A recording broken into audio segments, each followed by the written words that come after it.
خدا کہتے ہیں۔ اب اس کو مد نظر رکھ کر دیکھیں تو کرسچن تو اپنی خانقاہوں میں اللہ کا نام لیتے ہی نہیں بلکہ خدا کا نام لیتے ہیں، کیونکہ خدا کو مانتے ہیں، خدا کو مانتے ہیں۔ ان کی کتاب جو ہے بائبل، اس میں بھی اللہ لفظ نہیں ہے آیا، خدا خدا خدا آیا ہے ان کے پکارنے کے لیے۔ مزید ہم آگے بڑھتے ہیں۔ اسی طرح یہودی اپنی عبادت گاہوں میں یہوہ کو اور اپنی مہان ہستیوں کو پکارتے ہیں۔ ان کا اللہ نہیں بلکہ یہوہ ہے، لہذا اللہ کا ذکر وہ بھی اپنی عبادت گاہوں میں یہ نہیں کرتے کیونکہ یہوہ کو یہ مانتے ہیں۔ اگر ان تمام پہلوؤں کو دیکھا جائے تو ایسے ترجمہ کو پڑھ کر سب جھوٹ لگ رہا ہے جو ترجمہ میں لکھا ہے، سب جھوٹ لگ رہا ہے۔ یہ بات میں مروجہ تراجم اور مروجہ عقائد کو مد نظر رکھ کر آپ دوستوں سے شیئر کر رہا ہوں۔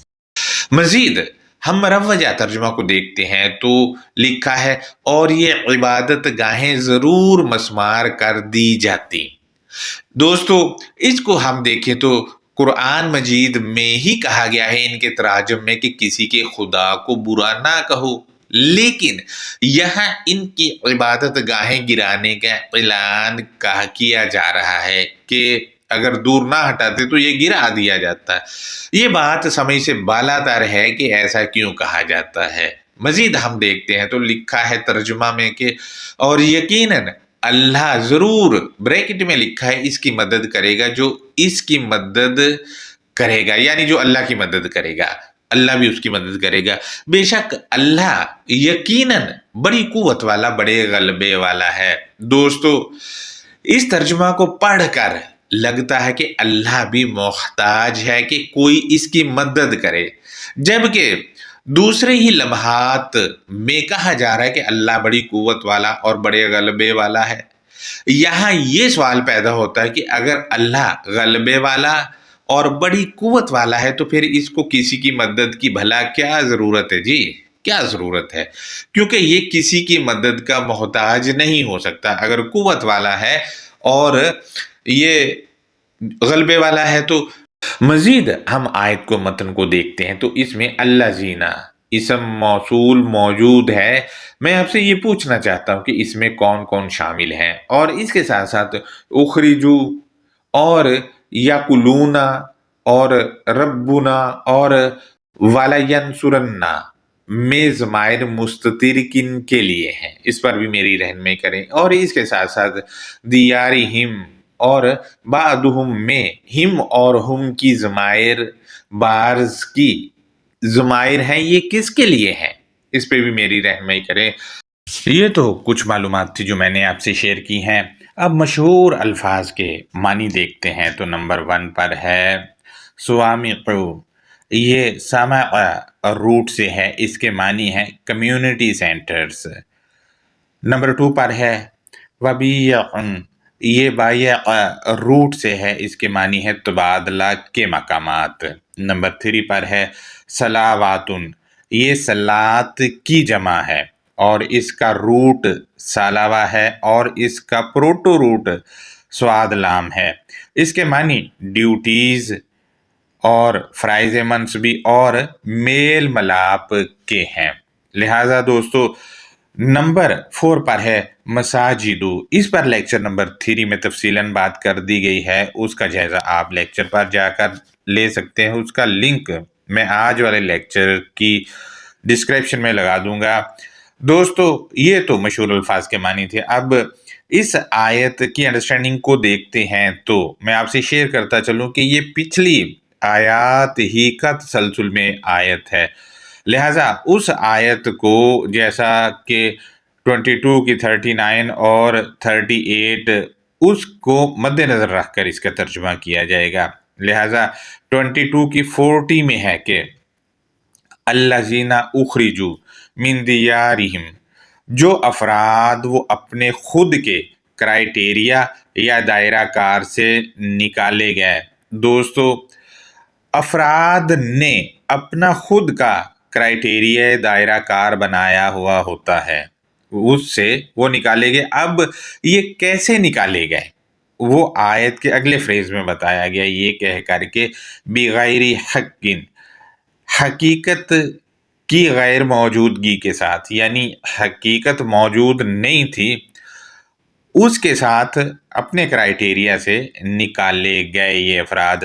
مزید جب یہ ان کا جو کرائیٹیریا تھا اس سے نکالے گئے، ظاہر ہے ان کا کرائیٹیریا کیا تھا وہ اگلے فریز سے پتہ چل جائے گا، کیونکہ اس کا اپوزٹ لیں گے۔ تو انہوں نے کیا کہا وہ بتایا گیا ہے، اللہ ان یقولوا ربنا اللہ، مگر یہ کہ وہ بتاتے ہیں کہ ہمارا خود کا پالنے والا، کائنات بنانے والا ہے۔ اب دیکھیں ان کا جو اپنا کرائیٹیریا تھا، جب اس سے نکلے، اگر اس میں رہتے تو تب انہوں نے یہ نہیں کہنا تھا کہ اللہ ان یقولوا ربنا اللہ، یہ نہیں کہنا تھا۔ جب اس سے نکلے اور دوسرے کرائیٹیریا میں داخل ہوئے تو تب جا کے انہوں نے یہ کہا کہ اللہ ان یقولوا ربنا اللہ، تب جا کر یہ کیا۔ جب تک وہ اپنے کرائیٹیریا میں تھے تب تک وہ حقیقت کی غیر موجودگی کے ساتھ تھے، لہذا جب وہ اپنے کرائیٹیریا سے نکل کے دوسرے کرائیٹیریا میں آئے تو انہوں نے کہا اللہ ان یقولوا ربنا اللہ، اگر یہ کہ وہ بتاتے ہیں یا کہ وہ کہتے ہیں کہ ہمارا خود کا پالنے والا، کائنات بنانے والا ہے۔ دوستو اب پالنے والا جو ہے وہ کیسے پالے گا وہ آگے جا کے بتایا گیا ہے۔ مزید اس سے اگلے والے فریز میں کچھ بتایا گیا، وہ میں آپ سے شیئر کرتا چلوں۔ پہلے وَلَوْلَا دَفْعُ اللَّهِ النَّاسَ، اور اگر کائنات کو بنانے والے کا خاص لگاؤ رکھنے والے افراد کو دور دھکیلنا نہ ہوتا۔ اب دیکھیں دور دھکیل رہا ہے کائنات کا بنانے والا، جو اس سے لگاؤ رکھتے ہیں، تو اگر دور نہ دھکیلتا تو کیا ہوتا وہ اگلے فریز میں بتایا گیا، یہ کہہ کر کہ بعضهم ببعض لہدمت، ان دائرہ کار سے نکالے جانے والے افراد کے کچھ افراد کو کچھ افراد کے ساتھ یہ دور دھکیلا ہے کائنات بنانے والے نے۔ جب کچھ افراد کو کچھ افراد سے دور دھکیلا تو کیا ہوا، نہ دھکیلتا تو کیا ہوتا، اگر تو نہ دھکیلتا تو نقصان ہوتا، اب دور دھکیلا ہے تو کیا ہوا وہ بتایا گیا ہے، لہدمت، تو یقیناً رائگاں یا بیکار کر دیا جاتا۔ اگر دور نہ دھکیلتا تو رائگاں اور بیکار کر دیا جاتا، اب دور دھکیلا ہے تو رائگاں اور بیکار نہیں ہوا۔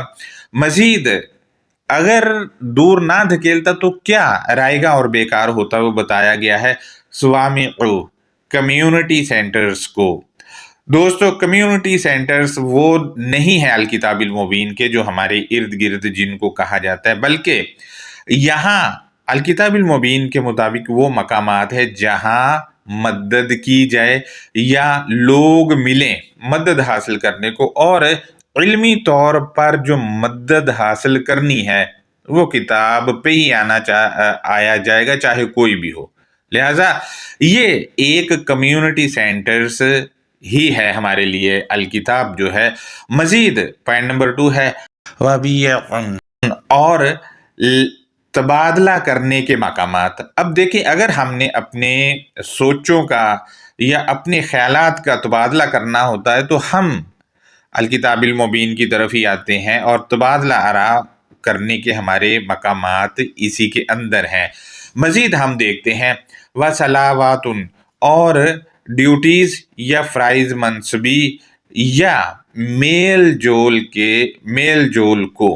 اب دیکھیں اگر وہ کائنات بنانے والا وہ کچھ افراد کے ساتھ دور نہ دھکیلتا تو پھر یہ ہوتا سارے کا سارا رائگاں اور بیکار کر دیا جاتا۔ اب دور دھکیلا ہے تو تبھی جا کر یہ نہیں ہو پا رہا۔ مزید ہم دیکھتے ہیں تو آیت کے اگلے لفظ جو ہے وہ ہے وَمَسَاجِدُ، اور ماننے والے یا یقین یا اپنانے کے مقامات کو۔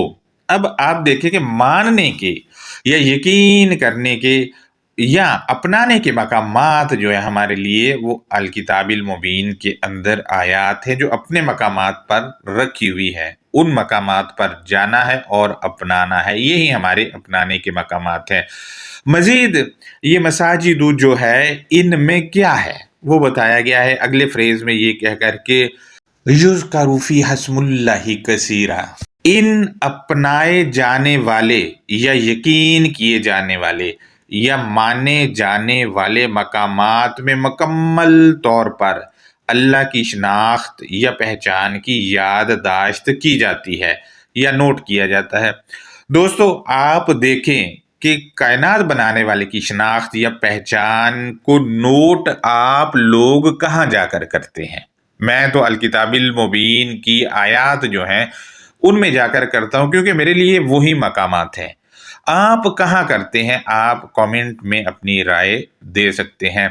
لہٰذا میں دوبارہ سے رپیٹ کر دوں کہ یذکر فی اسم اللہ کثیرا، ان اپنائے جانے والے یا یقین کیے جانے والے یا مانے جانے والے مقامات میں مکمل طور پر کائنات بنانے والے کی شناخت یا پہچان کی یادداشت کی جاتی ہے یا نوٹ کیا جاتا ہے۔ لہٰذا یادداشت جو کی جانی ہے شناخت کی یا پہچان کی، وہ آپ کو پتا ہے کہ کہاں رکھ دی گئی ہے، جہاں جا کر ہم نے لینا ہے، اور الکتاب المبین میں ہے ورق پر یا کائنات میں ہے۔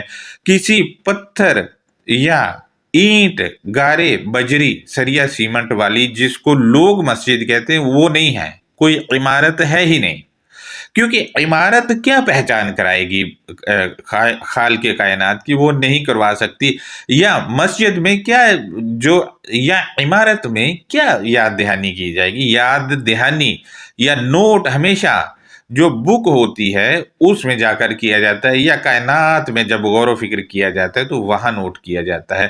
یہاں میں آپ سے شیئر کرتا چلوں کہ یہاں فی ہا میں ہا کی ضمیر جا رہی ہے مساجدو کی طرف۔ مساجدو اپنائے جانے والے مقامات، اور اپنائے جانے والے مقامات الکتاب المبین کے اندر ہے۔ مزید اگلے فریز میں ہے کہ وَلَيَنْصُرَنَّ اللَّهُ، اور کائنات کا کریٹر وہ ضرور مدد کرتا ہے۔ اب دیکھیں کائنات کا کریٹر جو مدد کس کی کرے گا وہ بتایا گیا ہے آیت کے اگلے فریز میں، مَن يَنْصُرُهُ، جو بھی اس سے مدد لیتا ہے، یعنی جو مدد لیتا ہے اس کی مدد ضرور کرے گا۔ مزید آیت کا آخری فریز ہے، اس میں لکھا ہے کہ ان اللہ لقوی عزیز، حقیقتاً کائنات کو بنانے والا یقیناً بہت زیادہ صلاحیت دینے والا، بہت غلبہ دینے والا ہے۔ اب آپ دیکھیں اگر آپ نے صلاحیت لینی ہے یا غلبہ حاصل کرنا ہے تو وہ جو کائنات بنانے والے نے اصول دیے ہیں جو کہ الکتاب المبین کے اندر ہے وہ اپنانے پڑیں گے اور ان پر عمل کرنا پڑے گا۔ لہٰذا دوستو یہ ہمارا آج کا لیکچر تھا، اس میں نہ تو کوئی سیمنٹ، سریا، بجری، ریتی والی عمارت ہے، کچھ بھی نہیں ہے، بلکہ یہاں پر جو مساجدو آیا ہے وہ ہے وَمَسَاجِدُ یذکر فی اسم اللہ کثیرا ہے، یعنی مانے جانے والے یا یقین کیے جانے والے یا اپنائے جانے والے مقامات کو، ان اپنائے جانے والے مقامات یا یقین کیے جانے والے یا مانے جانے والے مقامات میں مکمل طور پر کائنات بنانے والے کی شناخت یا پہچان کی یادداشت کی جاتی ہے۔ اب یادداشت جو کی جاتی ہے وہ الکتاب المبین میں جا کے وہاں رکھی گئی، تو ہم نے بھی وہاں جانا ہے، الکتاب المبین سے ہی کرنی ہے۔ دوستو یہ ہمارا آج کا لیکچر تھا، اس پر کوئی رائے ہے آپ کی قیمتی تو وہ ضرور کامنٹ میں آ کر دیں۔ اللہ حافظ، اپنا بہت زیادہ خیال رکھیں۔